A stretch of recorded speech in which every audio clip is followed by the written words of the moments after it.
Hello, and welcome to the Exponential Growth Podcast, powered by Analyst Investors. I'm your host, David Olivencia, co-founder of Analyst Investors, and a passionate advocate for leveraging innovation and technology to drive success.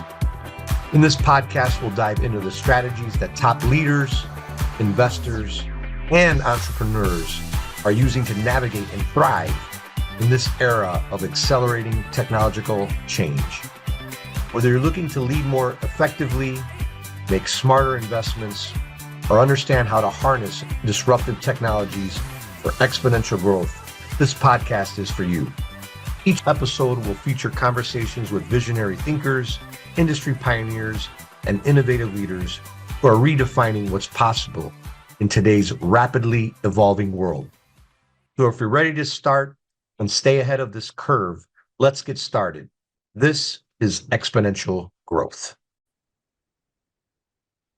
All right, everyone. Well, hey, welcome to another edition of the Exponential Growth Podcast. Today, I have a special guest. We were just chatting a little bit and trying to figure out how long we've known each other. It's been about 15 years through technology leadership organization called High Tech.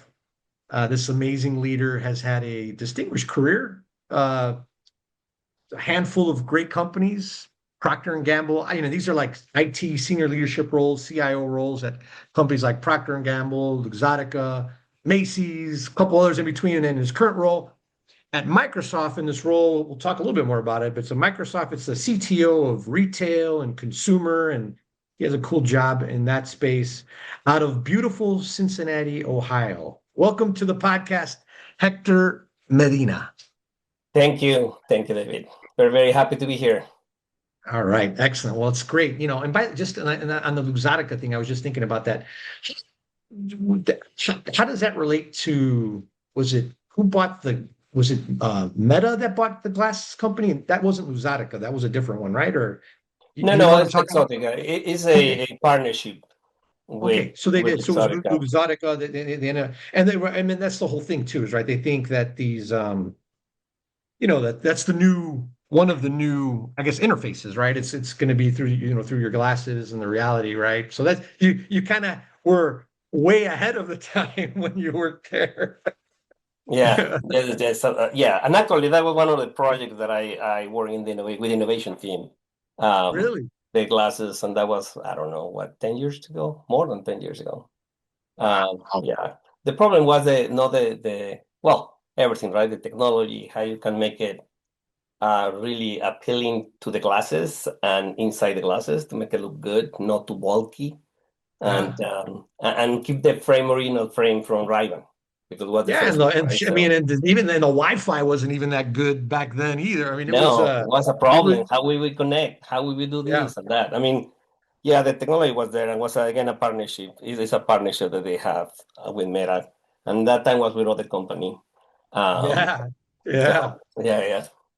Well, cool. Well, Hector, so, on this podcast, we like to just start out with, to let our listeners know a little bit about you and your journey. I mean, I touched on some of the career stuff, but feel free to walk our listeners through your journey. Yeah, so I'm originally from Mexico. That's why I have this accent. Even I've been in the U.S. for 30 years. From that 30 years, I have been 25 in the U.S., in the continental U.S., and 5 in Puerto Rico. That I love that. Puerto Rico is part of my heart. And I am a father of 3 wonderful young professionals, and two of them are they born in Puerto Rico and 1 in Mexico. So that's why I think I love Puerto Rico. I lived there three years, late 90s. I lived in Puerto Rico for years, and obviously all my family's from there and stuff like that. Yeah, we live in the same time in the good gold Puerto Rico days. I was in the late 90s.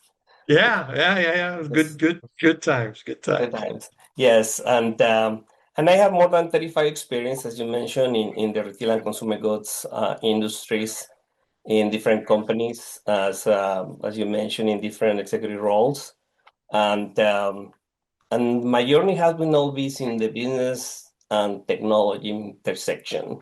I didn't have a traditional career, so when I mentioned that, I didn't start in technology. I'm about engineer, about chemistry, so I started in manufacturing, and um, and then through the years I fall in love in technology and start working with technology organization of delivering things for the business because they were not delivering what the business was needing, and I was very frustrated in the business side. So I started working with them to the degree that they say, "Why you don't come and work with us?" And then I fall in love in technology and I start growing in technology like crazy. Um, I mean, professionally, because I really understand You could be the empathetic business with the side. business. You Yeah, could be empathetic with the business. You knew how hard and painful it was, and you could stand in their shoes. exactly. So that was that was, I think, my the benefit of my career that really make me grow. That I will understand the pains of the business and what possibilities of IT if they will focus on the business, right? So it was just really incredible. And then in Cincinnati, I remember going there in college. Obviously great sports town, but then the chili. They said, "Oh, you go to Cincinnati. You gotta have the chili." So then it's been a while since I've been back there, but it's really, really, really nice town. Really nice town. Um, well, cool. So we like to touch on trends. How do you invest? How do you lead?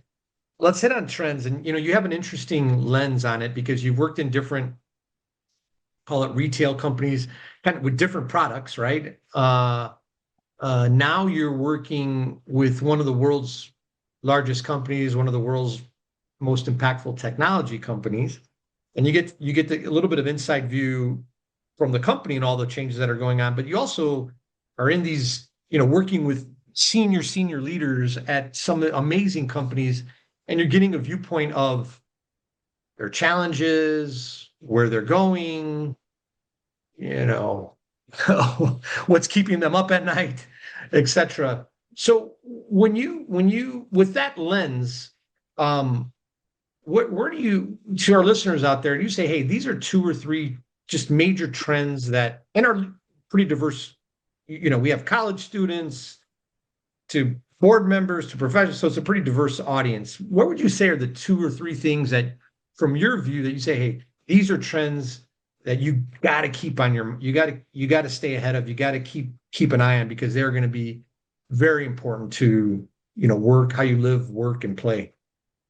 Yeah. So I think the one I believe everybody here and knows about AI, but not just AI by itself, but AI as a platform, right? Hmm. The agentic platforms and how that is implemented in the organizations, because this is unique. We're in a unique time that these tools can help anyone to be to create innovation, right? And to do and create AI agents and things that they before you need, a developer or somebody to help you to translate what you want to do from the business perspective to technology.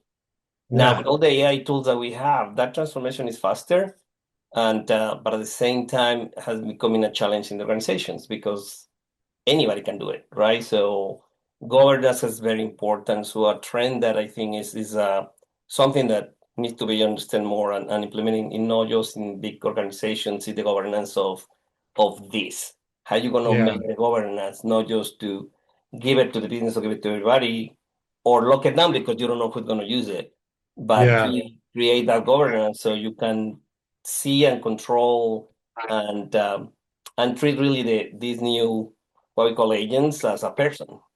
Yeah. And that's the other Yeah. trend that you're going to be seeing more and more, right? The interaction between the humans and all these agents and AI devices, and that interaction that is going to be changing every time.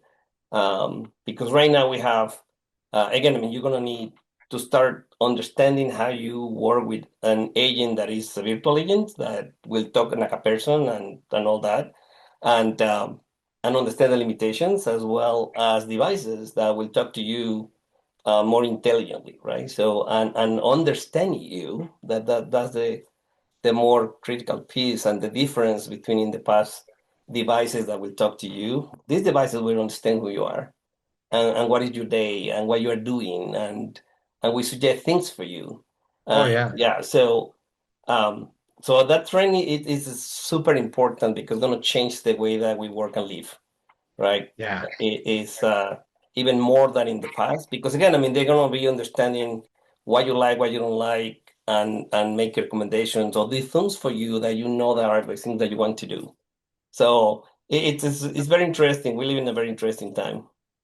Oh no, it's very interesting. So you say like look at AI as this the AI platform, governance. How do you manage and control the changes, the feedback loops, and then underneath it all, you've got these agents, right? And you for those who are listening, right? You need to think of a world where you might have more virtual, call it virtual AI agents in a company than employees doing tasks, and you need to interact with them, and you might even have agents doing work and then taking that work, summarizing that work, and feeding it to other agents that Yep. may take that work, and then maybe in the end flip it to a human Yep.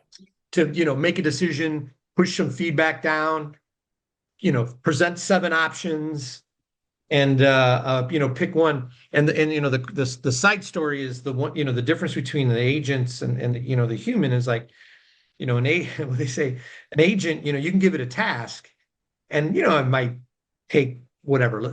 Let's say it takes a day or whatever for them to do the task, although an agent can do it pretty much instantly, right? But a Right. human, you give the human the same task, it takes a day. They both give you it back. And you look at it, and when the human gives you like, this is wrong, this is wrong, change this, do this, and the human's kind of frustrated, right? They say, Right. Yeah. spent the whole day doing this, man. Now I got to go back, and the agent's like, oh, okay, no problem. And they just, Here we do. yeah, Yeah. and just crank it out, right? So yeah. I mean, I totally agree, and I think people don't really understand how fast that stuff is coming. It's coming really really fast. So I think it's important to get ahead of. So is there any other major trends that you think, or that would you say that's the big one, or any other trends you want to? Yeah, I was mentioned the human machine interaction too, right? Okay. I Yeah. mean, Yeah. what Yeah. devices and how you interacting with AI, because now Okay. it's going to change in different ways in the way that you interact with AI. Totally. And yeah, that's a trend. And the trend, when I say machines, is machines from a device, not necessarily in your house, but a device that we carry with you, that will be your AI with you, right? Yeah. Not a phone, a separate device that will talk Yeah. to Yeah. you Yeah. and everything. So, Yeah. and will be a companion with you and things like that. It's a trend that I see into in devices and AI, right? I mean, you see it too, like with the ring, with the phone, with the watches, Yeah. with all that. But then all that is gonna really integrate together, so you have really one and not 30 AIs talking together and get you confused. So all that is a trend. I mean, how we can bring that device and the human machine interface, right? And the other thing too is like, and that's another trend that you're going to see. A lot of companies are um, not scared, but you cannot replace humans, right? Mhm. Humans still in need because AI right now, and what is the value for AI is the decision making and accelerate the decision making, as you were mentioning, right? You do Yeah. all these agent, those tasks, whatever, and how fast I can make decisions to have a business outcome. That's a trend that we see because the more successful companies that implement these are the ones that really tie that to the business outcomes and say, I'm gonna all this, but how this gonna impact my revenue or speed to market or developing new products and all that, but very targeted with a business outcome. Um, I mean, that's a trend that really is growing because that is what companies want, right? They want Hmm. really these tools to give a value because right now these tools are not cheap and they will become cheap with time, but Yeah. if you know how to optimize it as well. So it's that way. It's very interesting work because it's moving very fast. Yeah. Totally. Totally. So those are cool, really cool trends. Now let's go to investing, right? So you as a as a senior leader, a chief information officer at some of the largest companies, in America, and then now you're working with CTOs and CIOs, and they have to make bets on what they invest in all this time of change, right? And so that's kind of one aspect. So that's one aspect. Would love to kind of hear your, like, how are they thinking about investing with all this change going on? And then the other side is just as you think about investing, your personal, how are you thinking with all this change? SpaceX just going crazy. Obviously there's venture out there, and markets are at all-time highs. So the two angles on just how people maybe at the corporate, how they're making investments, and then just you personally in this environment with all this change going on.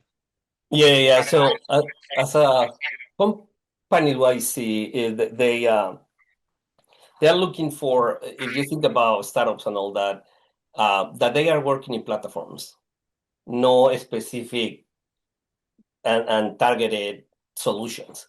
When I say that, is because really the value is a platform that they can be a SaaS product, and then they just can pay for the usage for this and resolve many problems, not one problem. Because a lot of I see some startups that they are very focused on, I'm going to create a AI solution for this specific problem, and but they're not thinking that it's one problem, even if it's big, it's a huge problem in humanity you want to think about.